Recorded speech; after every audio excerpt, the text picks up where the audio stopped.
Hey guys, it's Coach Trent again with your tip of the week. This week I want to talk about protein. Irrelevant of whether you consume meat or you're a vegetarian or vegan, protein is a tried and true way to help improve your body composition, not only by increasing lean muscle tissue, but protein are the building blocks of everything within our body, all the cells within our body. So your hair, your skin, everything like that. So increasing the amount of protein that you consume in one way allows your body to flourish a little bit better. The big reasons why increasing protein for our narrative is important is that by increasing your intake of protein, you do two very, very important things. One, as you diet, it's almost inevitable that you're going to feel hungry at times, right? So don't think that you're doing something wrong because you're feeling hungry, but there are some little tricks that we can do to at least keep ourselves from feeling as hungry as if we were eating a bunch of Slim Fast bars and processed food in order to cut calories and stuff like that. So like our conversation that we had in terms of the quality of foods that you consume, the quality of foods, vegetables, fruits, and proteins in particular are ways to improve that satisfaction from each meal and increase the longevity in which it takes your body to digest a meal and ultimately keeping you full between meals. So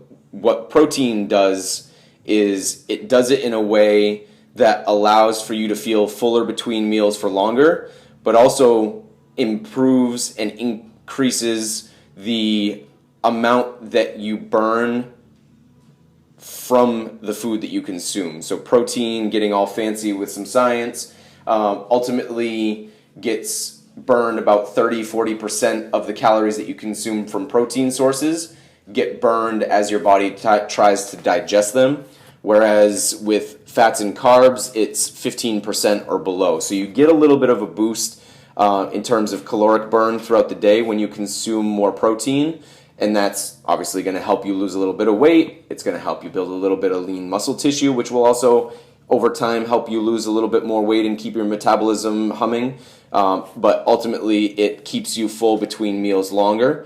So what I want you guys to do, and we may have already had this conversation with you, but aside from starting to look at portions and what things we can kind of hone in on, protein is kind of the next big step. If you can increase your protein intake as you start to diet, you're going to spare your muscle, you're going to continue to increase in strength, and your body composition is going to shift in the direction that you want it to shift to get that toned look everybody is looking for.